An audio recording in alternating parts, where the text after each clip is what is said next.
shared about our lived experience, and we felt as a group we got to know each other a little bit more. Great. Great. I'm almost there. Hang on. Shared about our lived experience. What was that? That was just a delay. Oh my God, I don't sound like that. Look, I better start talking a little bit more positive. Right. Okay. Okay, we're good to go. Yeah. What number class is this? 7, is it? 8. Is it? 8. 8, yeah. 8 for us, 7. I don't fucking know. Because we're behind with him, haven't we? Like, we done a week without him. Okay, so that means we're kind of around this area. Okay. Yeah. Yeah, if we're going from left to right. Mm-hmm. Yep. And we started off with the conversation, which is the headphones. Yep. Yeah. And then the glasses, which is the continuums. And now we're starting to move towards the system. Yeah. Okay. What's the first thing we do? Check in. Check in. Great. Who's going to do that? Yeah, sure, I'll check in first. I'm Paul, and I'm checking in good. Yeah, last week was all right. It was interesting to, we kind of went around listening to a little brief summary of all our stories. Not a million miles from what you'd hear if somebody was doing a chair type of thing. And then we were listening to Charlie talking about his own experience and kind of what recovery and recovery coaching is, the kind of opportunities that it's led him into. So it was interesting. Yeah, I'm looking forward to today as well. Not much going on outside of here, thankfully. I'm going to tag in Megan. I'm Megan, and I am tagging in. I'm checking in a little tired, but optimistic for the day, and happy to be here. And I'm tagging in Dean. Oh yeah, I'm checking in very, very good. As Megan says, they're tired, but I'm looking forward to what it's bringing and what I can get out of it. Appreciate everything and tagging in that. Morning, I'm Gary. I'm checking in good. Had a great week. I'm just looking forward to doing more work with yourself. I'm tagging in Natasha. I'm Natasha, and I am checking in very, very good. I just want to say I didn't, but I don't. It's not that I thought he was better than you. I just, maybe it's the group as well that it's flown, and I think it was him sharing his lived experience, and I just really enjoyed it, to be honest. And now I'm not saying he was better than you. Don't you believe a way of teaching? Natasha, I'm just teasing, really. I just.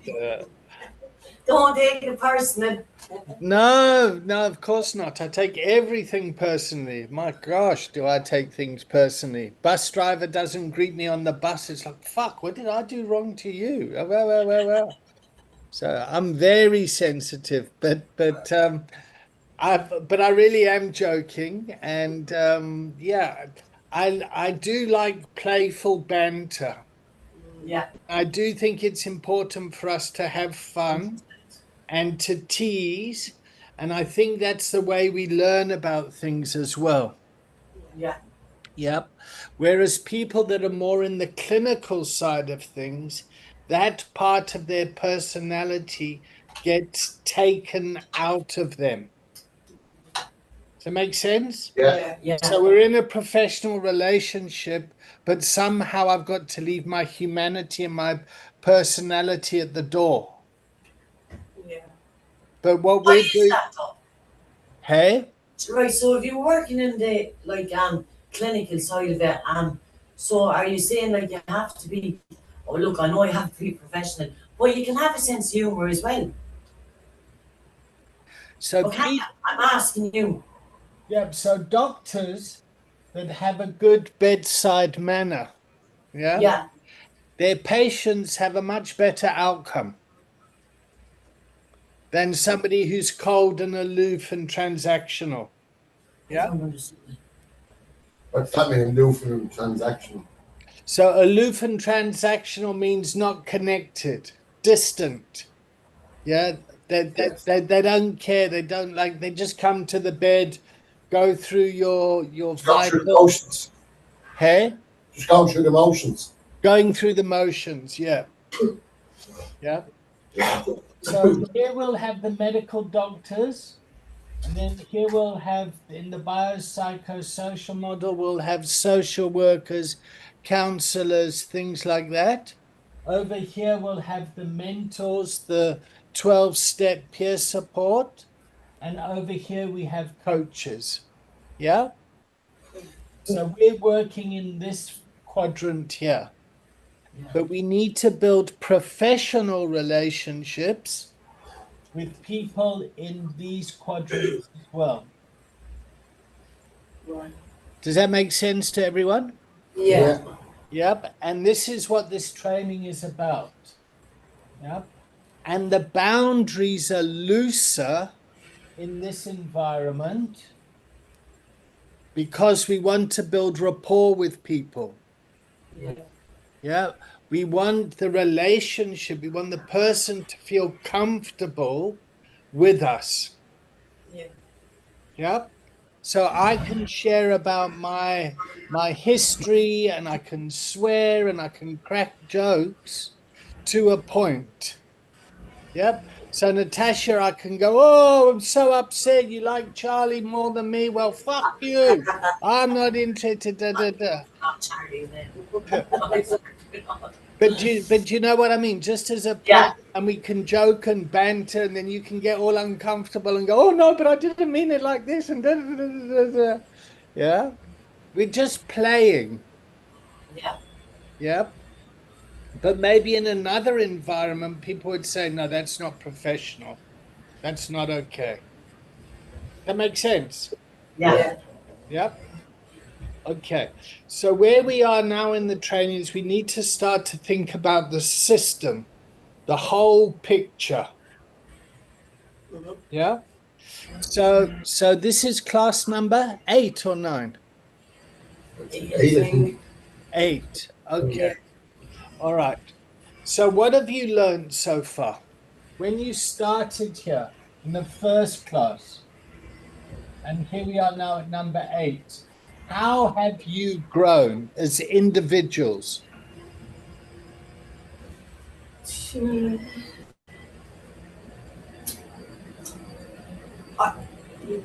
I learned that we are basically kind of doing this recovery coaching already in our communities, but we just need to keep it professional and learn the kind of structures of which way to deal with clients. And yeah, just put a little bit more professionalism on our lived experiences. You know what I mean? That's really all I mean.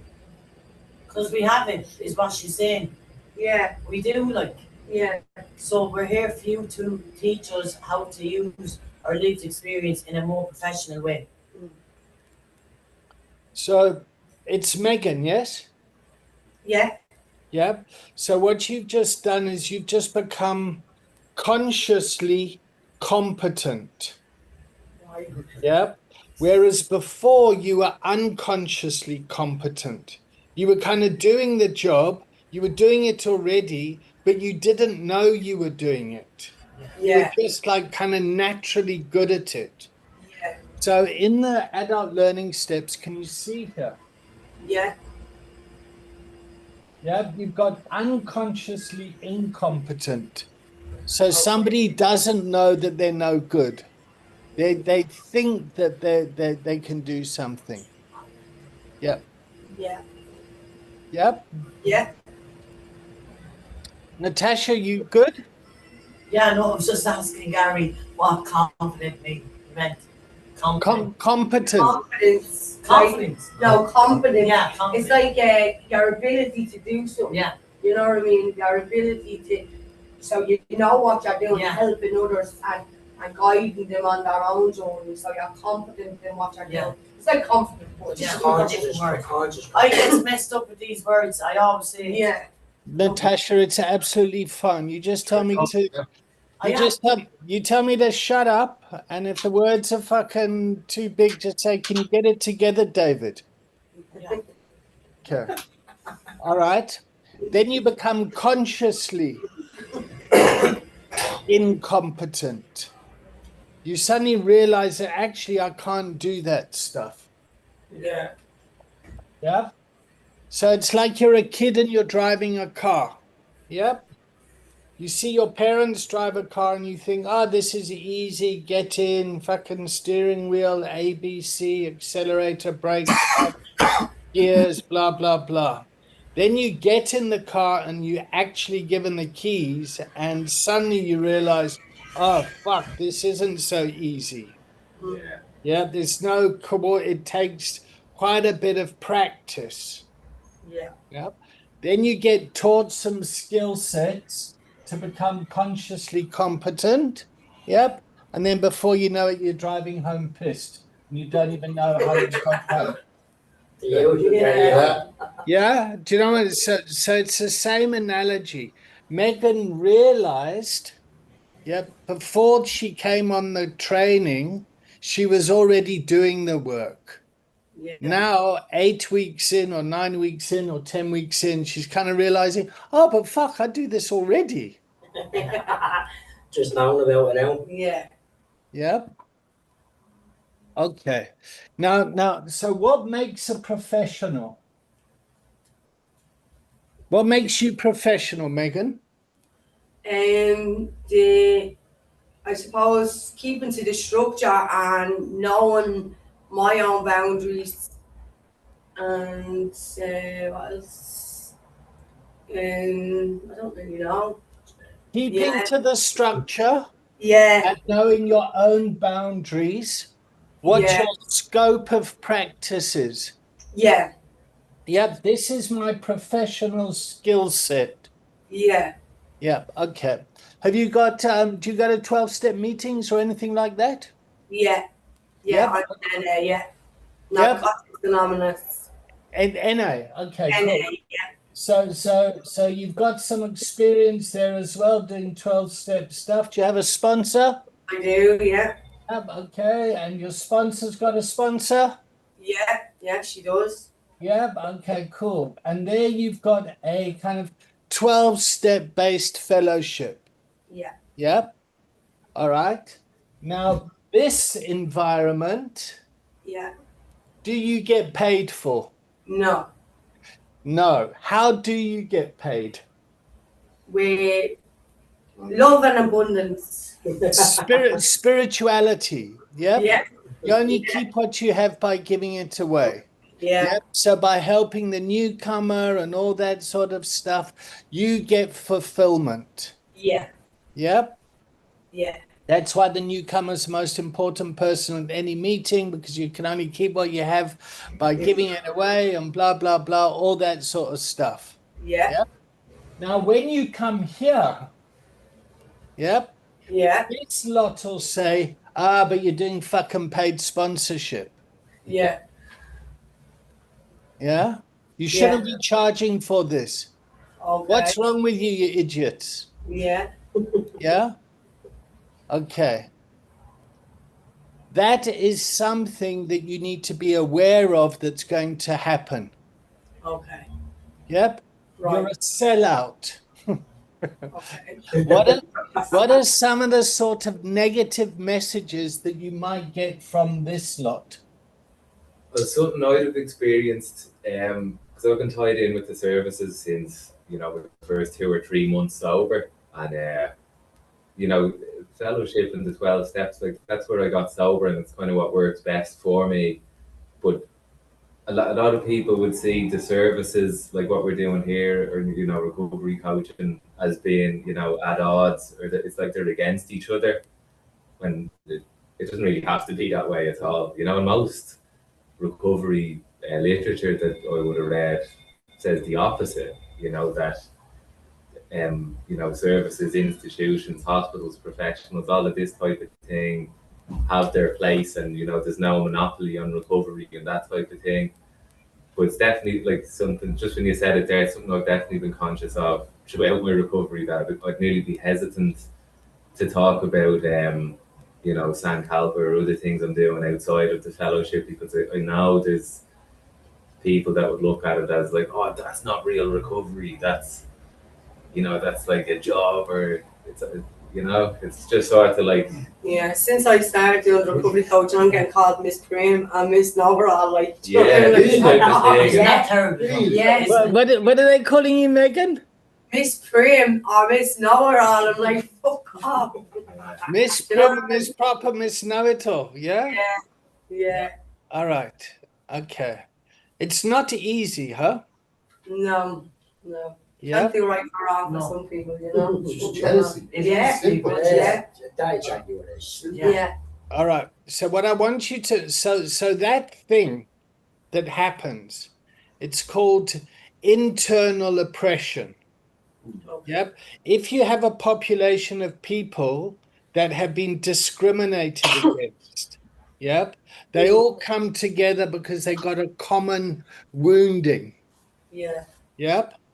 When somebody in that collective starts to break out of it, yep, Yeah. the people that are in it start to pull the person back down. It's like crabs in a bucket. Do you know that metaphor? yeah, Yeah, but lots of crabs in a bucket. One fucking crab gets his hook up there, starts to pull himself, and the other ones grab onto it and fucking pull it back down. Yeah? Yep. It's the same sort of thing that happens psychologically. So let's talk about is you getting a job? Is that English correct? I don't fucking know. Just had Are you getting a job? Are you going to get a job out of this? Are we we're open to? So is getting a job and employment part of recovery? Yes. For some people, Yes. yeah, of course. Of course it fucking is. Like 100%. It's about becoming a productive member of society again, and if you want to walk, that's your choice. But yeah, most of us in this room would. Okay. It is denying outside contributions part of recovery. Becoming self-supporting. No, In what way? Financially, or what way? Financially, I'll go with financially. Well, no, people need to get paid whether you're in recovery or not. And You know you what I need mean? money to live a good Yeah, life. no. People need to get paid for doing a job. yeah, Yeah. You go to work, you transact, there's a transaction, you have some of my hours, I get some money, this is the value that I bring to your workplace, you're going to make more money off of me. Yeah, that's how business works, yes? Yeah. That's how it works, yeah. Yeah, that's like, okay. How does charity work? We just Are you give. talking about like a seventh tradition type thing? Like, Well, as part of the seventh tradition, yep, each NA group needs to be autonomous, declining outside contributions. Yeah. Yeah. I would see that as like the reason that that's there is, like you said earlier, like we don't go to meetings to get paid, or sort of, you know, what we get is well-being and maybe some spiritual sort of principles, like but if people were to get paid, then the motivation for being there would get a bit skewed. Exactly. So it keeps you your autonomy. So it protects the fellowship. Yeah. Whereas what we're, just in my understanding, like what we're doing here isn't specifically just spiritual, so it's completely understandable if we want to get paid when we're devoting. No. It's not spiritual at all. It's about learning how to get a fucking job. How to become a professional and get paid for it. Yeah. It's about working in this box.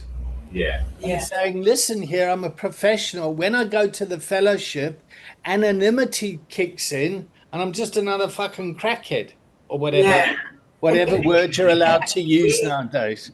Yeah.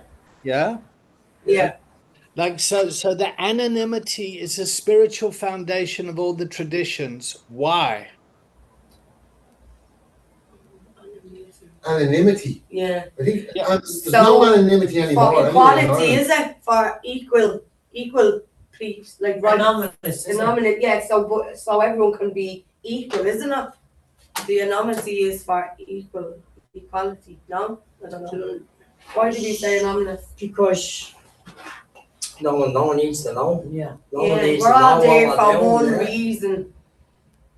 You know, the same. We're all addicts. Same reason to get well. I Do you know what I think mean? No. when there's not anonymity, it stops people from going, and it stops people from getting the full effect, for the want of a better term, out of whichever fellowship it is. But just like when you go into a meeting, like I'll give you an example. Like a friend of mine would be kind of well read on the history of AA in Ireland, and there's a story that the only place the Catholics and Protestants throughout, the 50s, 60s, and 70s would ever be in the same room together during the Troubles and all of that would be in an AA meeting. And Oh fuck, that is so beautiful. you know how these kind of stories go. Like the story is that at the meeting, the Catholics and Protestants would come in through separate doors, sit together in the meeting, help each other get well, and then when they leave, they go back to killing each other's families. It's fucking insane. That's what I love about alcoholism and addiction. I swear, it's fucking God's way of bringing people together to sit in a room and fucking heal. Yeah, that to me would sort of be, I don't know if that's what you're talking about in regards to anonymity, but just while you're in that room, it's not about who you are outside. It's just, I'm a person that's struggling and there might be somebody else struggling that we can help each other along the way a bit, So in South Africa, there was the apartheid laws, black and white people, yeah, couldn't fucking mix, couldn't marry. I mean, it's fucking insane if I think about it, yeah. But when it came to the common problem of alcoholism recovery, people would come together, they'd have a common purpose, and magical things happen. Yeah. Yeah. Okay. All right. What are we learning so far? I'm enjoying this container, by the way. Wow. Yeah, good. We are learning to know your role. I don't know. Good to have like a clearer picture of our role as a coach compared to what we understand, fellowship to be, and how to kind of maybe set a clear understanding of that. Because like with fellowship, I feel like you have to be that type of person in every area of your life, which is, like I said a minute ago, it's sort of hard. Like, cause I'd be thinking, I have to be like a spiritual individual in work and all, when realistically I need to get paid. Paid, yeah. Yeah, Tom came to be paid as well, yeah. Yeah, that's it, yeah. Yeah, and I would say the establishment takes advantage of people in recovery that have a fantastic skill set to bring to the economy, but they don't tap into it, and they think, oh well, fuck it, we'll just get them a Greg's voucher, they can go and buy some pies, but they must do good to the community because actually, they owe us something. Yeah. Well, whatever it is, whatever it is, I just want to just kind of. I really don't want us to undervalue our worth. Yeah. And listen here, I haven't got this right myself. I have such fucking shadows around money, self-worth, things like that. Yeah. I've got all that kind of 12 steps stuff sitting in my head like, fuck, David, you're just fucking making money off the poor now and people suffering and all this sort of stuff. Those demons live in my head. Yeah. And I need to show up as a professional though. And I need to get paid for that. And people need to know what they're paying for. Yeah. So you guys are being paid to be coaches, to check in, contract, have a coaching conversation with someone that is in the space of wellness. Does that make sense? Yeah. It's above the line here. You're not in the medical space. You're not doctors. You're Yeah. not social workers, psychologists. Yeah. Those people all have those camps. Yeah. And AA itself had good relationships with, I mean, Dr. What was his name? Silk, and Dr. Bob. I mean, they were medical. And then Carl Jung had Oh, had a strong relationship with the fellowship. Yeah. And the church. I mean, let's not deny that. Yeah. But what we're doing here as coaches in Sankalpa, in your community, which Megan has just realized, she's kind of going, oh, fuck it, I'm doing this already. I've gone on a training to find out that I'm doing something already. What the fuck am I on this training for? I know how to do this stuff. Just give me the money now. It's right. Can you say that when Faye walks in, please? No, you mad? You mad? Fuck, I'm far too scared to do that. Fight your own battles. You said it earlier, Dave, like we're coming in here to do all this, and people that say to Megan, this prim or whatever, if they're happy with going just the way they are, happy days. But for myself personally, we need to keep on going. And what you said is, we don't mind about the money, like if that comes, happy days, but what we can bring to the table, someone else will make a lot more of. Why not? Can we not? We families to provide for as well. Yeah. If we're doing that, helping people, giving directions, of getting clean, sober, and give them a fucking better life in that. Yeah. Do you know what I mean? It's all these cliche sayings, one day at a time, give time, this will happen and all. I'm starting to believe that now. Oh, yeah. You know, after being in recovery, a relapse that should have killed me every day that went on for a year. And now back a year, a little over a year now, it makes sense, you know what I mean? So I think that relapse kind of saved me. Made me cop on to give time, you know what I mean? Yeah. And just trust the process and whatnot. These little signs are saving my life today. You know, coming in here, Sankalpa is immensely saving my life. Now, is Sankalpa the fellowship? No. No. No, it's not. It's a place of work. It's a community center. It's a hub. It's it's a resource within your community. It's a second chance. Yeah. Yeah. Okay. Great. So as we start to move along, we're now starting to look at it from a systemic point of view. Yeah. And a systemic point of view is to think more about how people are impacted by recovery and how people are impacted by addiction. So how many people have been impacted by your addiction? God knows. Ripple effect, yeah. Kids. Anyone that was in company of me. Shit, sorry. Who's been impacted?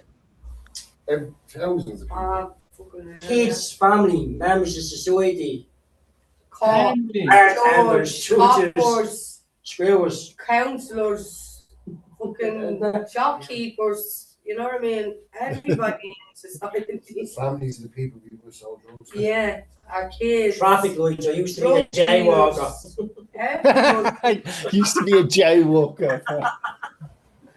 Shit, yeah. Everything out there, Dave. You know? So people that you love, Yeah. yep, and the cost to society. Mm. Yep, Megan said shopkeepers. That's a new one. And I said, yeah. oh, fucking hell, yeah. All that shoplifting that goes on. Yeah. She believes in the 5-finger discount. No, I it's a myth. believe not anymore. Not anymore. You know, the program now it is stop. What's a 5-finger discount? Take what you want in the shop. Oh, okay. Spread that round your community, Father John. Okay. Robin, baby, yeah, Robin, yeah. We couldn't rob our shop. We don't arm robbery shop. We'll be embarrassed at the top of the counter. Scar again. So here you lot are with your addiction and your lived experience. Yep. And what you're doing now is you're learning how to be a professional in the very center of crisis, chaos, and conflict. Yeah. Yep. And you'll be working with family members. Yep. And you'll be working with statutory services, organizations. You are becoming professionals. You are being paid to show up as professional recovery coaches with professional lived experience. You're not 12 steppers. That you carry on doing in your own time and whatever it is you want to do. Not everybody goes to the fellowship.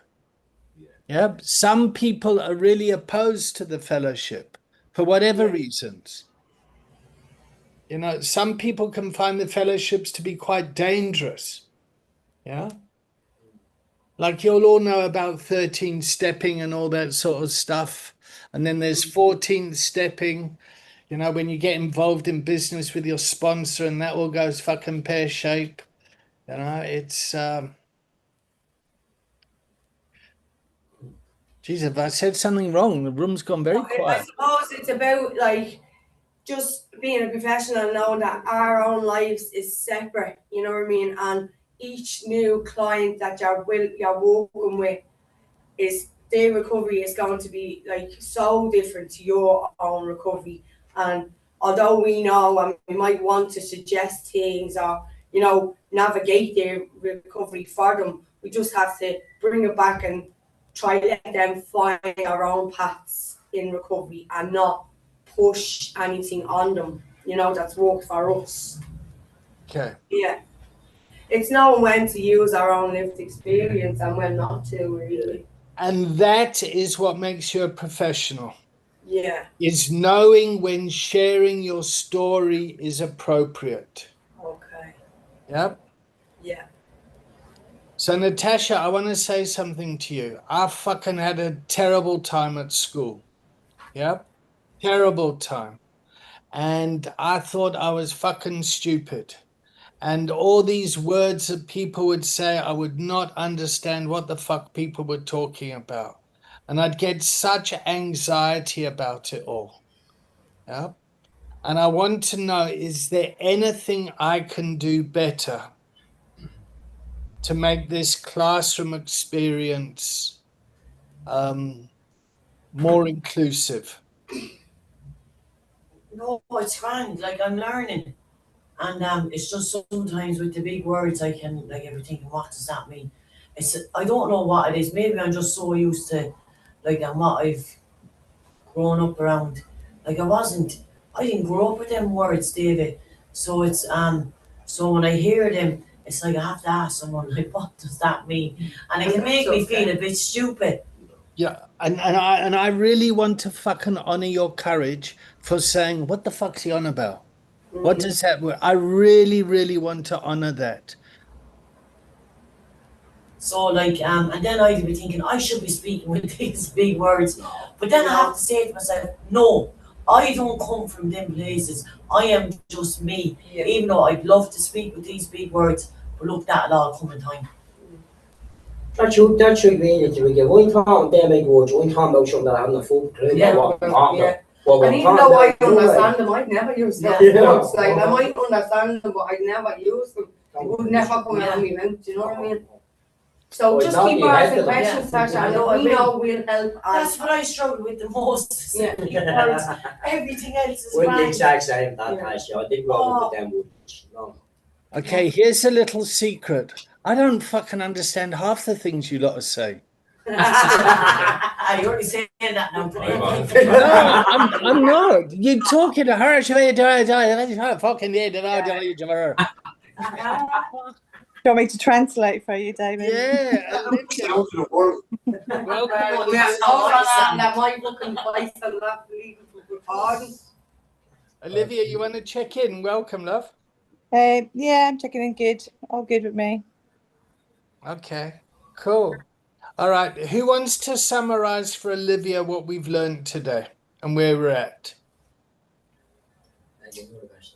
No, I'm Oh, not doing man. it. I don't know. We are we were talking about turning our lived experience professional and aiming to get a job out of it, but also knowing when to bring your story and your own personal lived experience into it. We are professionals who are looking for a job, are here to learn new skill set to help people guide people into making their own path into recovery, and that's basically all we are. We have an outside life. We can do what we wish to do, but we don't bring it into the. We can bring it into the container, but not into the win with the clients. Yeah. We were already doing it unconsciously as well, but now we consciously know it. So you've become consciously competent. Yeah. Going, oh fuck, I can do this. Yeah. Yeah. Okay, so you're going to go ask Mick for a pay rise now. Yeah. That's emails now. Put you down as a reference. No, don't do that. I'm trying to get employed for next year. I want to keep delivering these classes. Okay. What else? Paul, what have you learned? Me? Yeah. I liked what you mentioned about, you know, having, I think you said like shadowy or reservation ghosts about like shame and money and that type of thing. That was really interesting to me because you don't really hear that talked about so much, and you know, like being consciously competent and that type of thing. Like I'd often feel a bit self-conscious in recovery, like I don't have any skills or anything to offer really. So to think we can take our experience and then by sitting with you and doing this recovery coach and become competent to use our experience to help others, and then, you know, hopefully get paid and get the job out of it. That gives me a lot of hope, because I don't know like how I would do just returning to some brand new skill set and, you know, some new job after a lifetime in addiction, you know. But I feel much more confident going this way with things. So it's nice to be able to talk about those things that you wouldn't really talk about so much in fellowship, and be able to see the difference between what we're doing here and, as Megan said, like our outside life, where we, you know, do our fellowship in 12 steps, that type of thing. Can I ask a question? Yeah. How Ireland, like with all this kind of, it must be new for Ireland. I am Irish, even though I've got a British accent, but I am Irish. But like, it does pop up? Like, is it still got loads of stigma against it and stuff like that? Not as much. Addiction and alcoholism? Yeah. No, not as much. No. It's, if anything, recovery became like a sort of nearly a trendy type of thing. Yeah. But like lots of people would nearly. They dip that toe on that anyway. Yeah. You know, they come and they try out meetings and hear places down the road. There's not a lot of people interested in it, whether they're ready or not. Yeah, but I still feel certain drugs, certain drugs are still stigmatized. Do you know what I mean? Like the higher heroin or crack cocaine would be still stigmatized. Like in my experience, you can walk around with boulders of coke hanging out of your nose every week. Nobody would bat an eye, but if you say you smoked heroin once, people are like, wow, that's a bit mad. Oh, you must be in trouble. While recovery is on the up, I do feel stigmatization is still happening for the heavy drug users, you know? I think the stigmatization is with people, like people that are snorting cocaine have stigmatized against people that are smoking it. But I think society as a whole, for me anyway, from my experience, society as a whole is not, the stigma is not as bad as it used to be. Yeah. Because no matter what drink or drug it is, I think it's safe to say everyone in the country, you know, I mean, in the little villages, everywhere in the country, have somebody in their family Of course, that has That's it. I'm on about the nooks and crannies in this country. Every little town and village, there is alcoholism and drug use. Yeah. So I think people are realizing, oh shit, I can't really say out about it now. It's like a landing on my doorstep. You know? Yeah. It's still stigma around what drug you use, but that's only amongst drug users, I think. I feel. Morning, Ruth. Would you like to check in? Sorry, I'm on mute. Yeah, I'm good, thank you. Not much to say today, but I'm good, thank you. Okay, cool. So, where's the stigma that goes the other way around? And the other way around would be like, fucking hell, I'm a crackhead and a smackhead. You just fucking use coke once every 3 months. You call yourself a fucking addict. You fuck off. Yeah. I only had a conversation with a fella last night, and it was something like that. Now I was half joking, but then I was thinking afterwards, oh Jesus, I'm kind of half serious as well.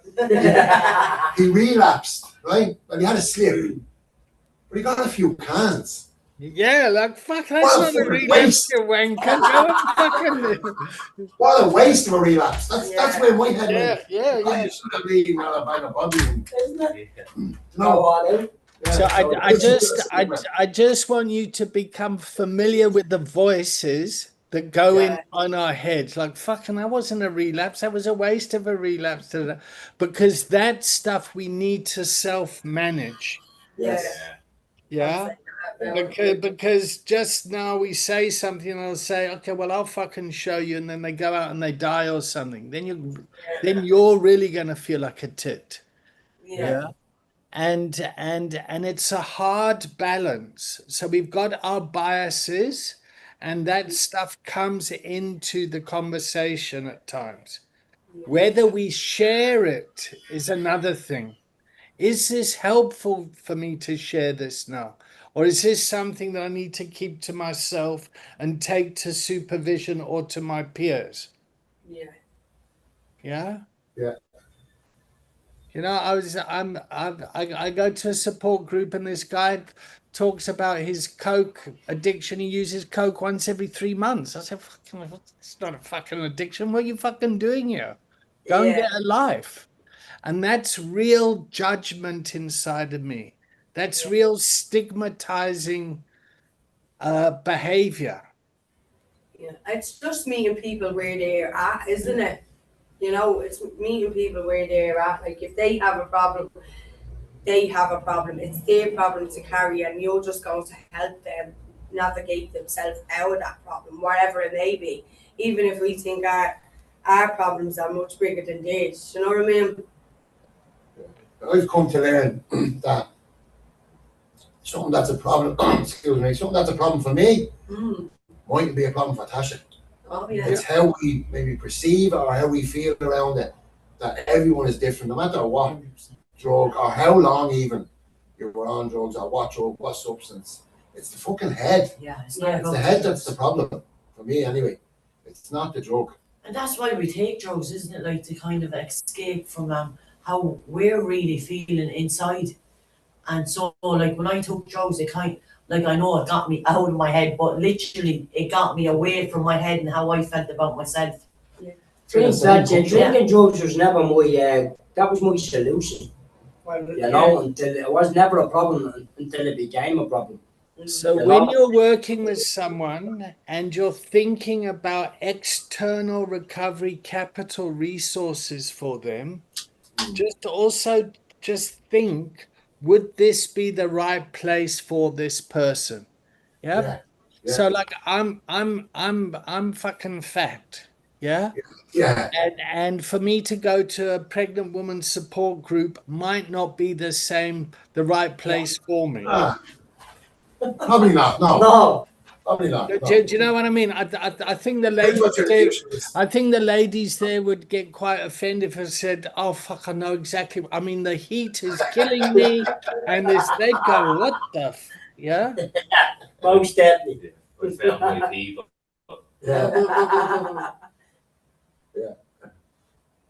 Okay. All right.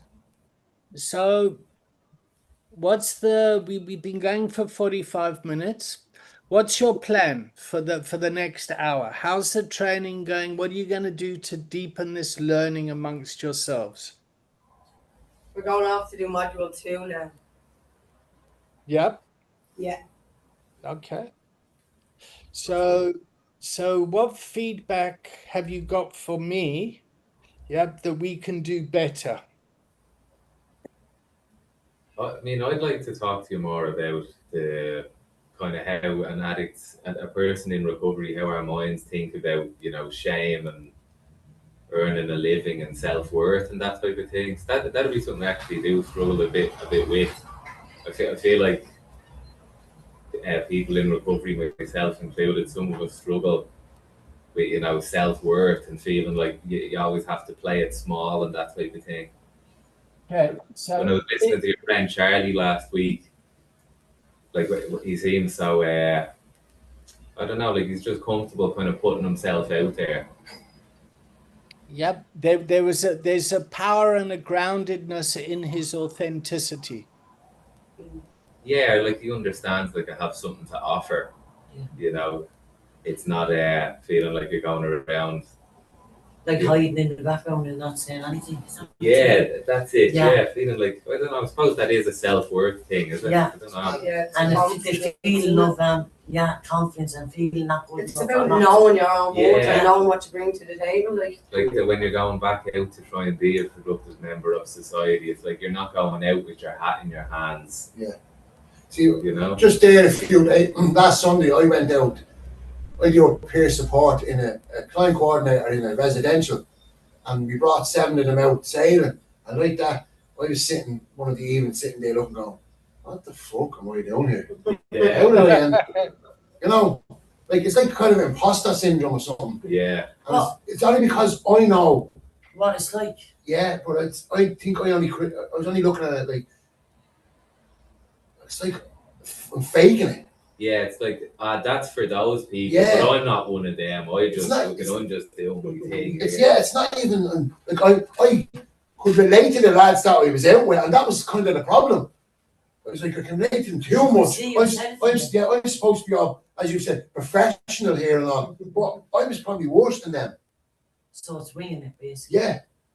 That's what we do, though, isn't it? Right. So yeah. I think that's very interesting, Paul, because if not 90% of the people that come into recovery, self-worth, self-esteem is on the floor. So, like, I think that's an interesting topic, because you build yourself up then, don't you? Yeah. When I first came into recovery, I went to the meetings and I'd sit in the back of the room. Yeah. I wouldn't speak, and if I did speak, my 2 hands would be like that. Yeah. The sweat would be pouring out through me because I had no confidence, no self-esteem. But now I go into the room and I don't feel like that. I have to speak. Like, because at the start I was feeling like, oh, they're looking at me. I need to speak. Now I speak when I want to speak, and I think that my self-esteem has got an awful lot higher, my confidence, my self-worth. So I think that is interesting to talk about that, because everyone goes through it. Yeah. We all go through it. Yeah. Okay, so I just want to come in quickly, if I may. We've got 5 feelings that we're interested in: guilt and shame, anger, sadness, fear, and joy. Yep, those are feelings. Yep. And then we've got the voice in our head that kind of looks down on us and talks to us. Yep. So I used to fucking go to a meeting, "Oh, I don't belong here. What you doing here? Da da da da." And that voice would talk to you and evoke one of those feelings inside of you. Yep. So Paul, when the topic is money, when the outside topic of money comes in, there's a voice that goes off in your head and you drop down to feeling guilt and shame. Is that correct? Yeah, I'd say that's on the money, no pun intended. That's on the money. Okay, all right. So guilt and shame as an emotion is a childlike emotion.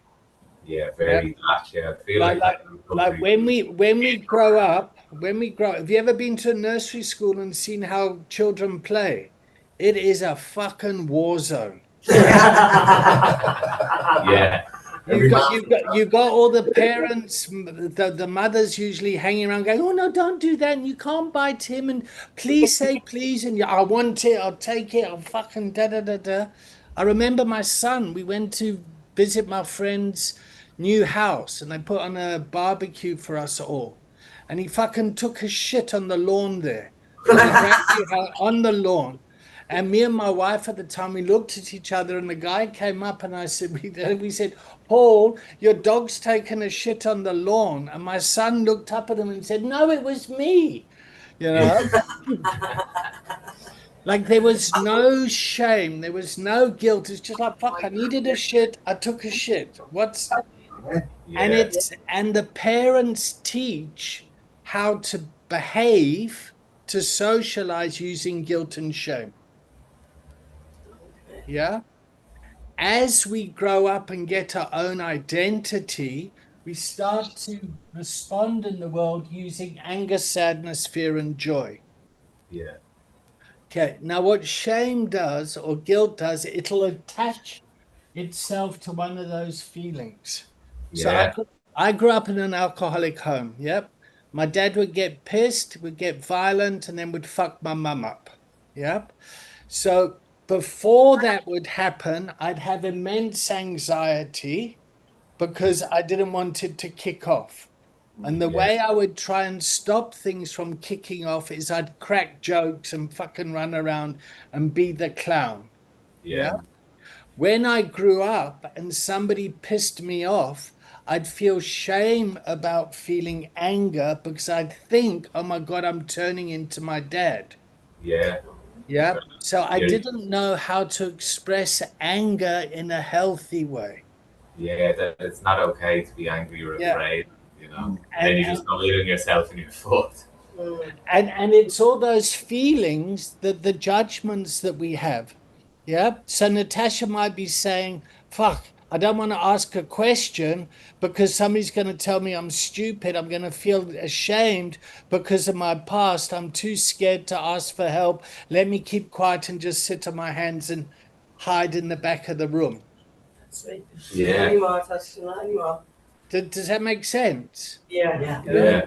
So what we're trying to do is become aware of ourselves and what's going on so we can empower ourselves with our feelings and use them as a guidance to improve the conversations we have with other people,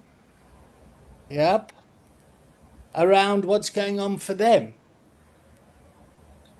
And do you remember, I think it was the week before last, you said, you know, these emotions, if you learn to manage them or something, that they can be a gift. And I think you said fear, you get into the gift of intuition or something. So I'm a kid, I'm running around, I can tell the adults are drinking, I can see it's going to go off here. I am very intuitive. Yeah. Yeah, but that anxiety kills me at times. Yep. So on the one hand, it's a gift. On the other hand, it's a liability.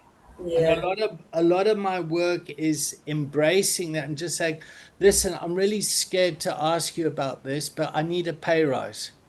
Yeah, the value of work that I'm giving has a lot of value, and I'm scared if I ask you for it, you're going to say no, and I'm going to get kicked out the door. You know, it's like fucking, that still lives with me, you know.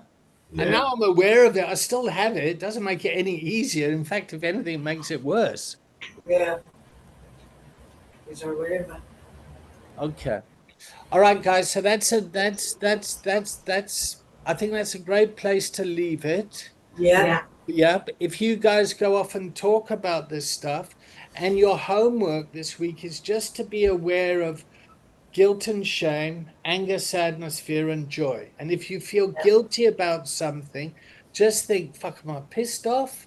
Am I sad? Am I just try and work out what that's attached to? Yeah. Yeah? Yeah. So excited. David. You guys really...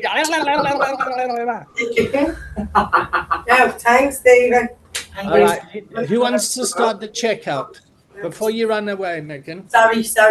No, that's fine. I'll start the checkout. Okay, go for it. Yeah, feeling good leaving, and I always enjoy every class. I actually enjoyed this class. It was good just to listen today and take stuff in.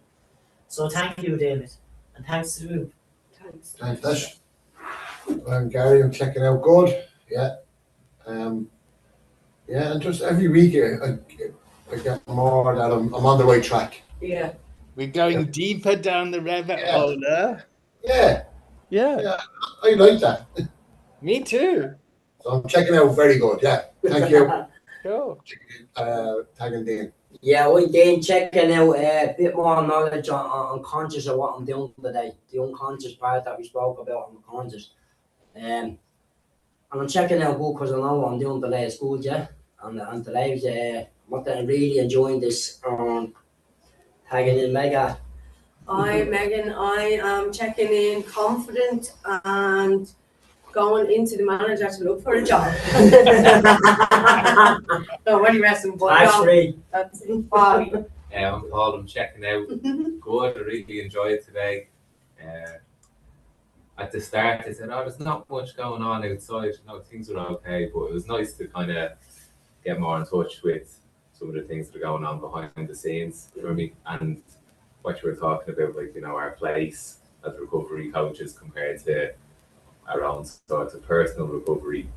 It's nice to see, where we might draw the line and then talk about money and shame and things like that. So I'm looking forward to next week.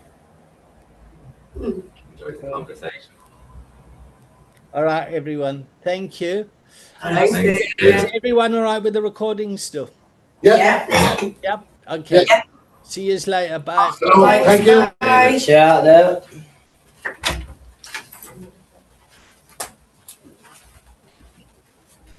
Right. Hello, ladies. Hi, David. How are you? Oh, I'm coming down now off the Sankalpa lot. Oh, I get excited with them. And I can't understand a fucking word they say. But I feel the spirit. I feel the love. I feel yeah.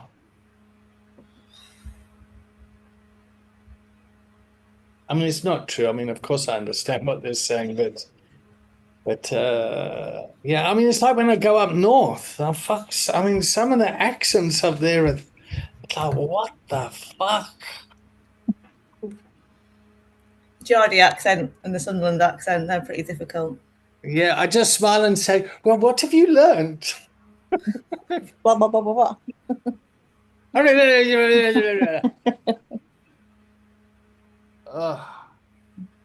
David, have you heard from Marcus? I haven't heard from Marcus. I haven't heard from David. And I'm going to... I've heard from David Fairchild a lot. Oh, good. Okay.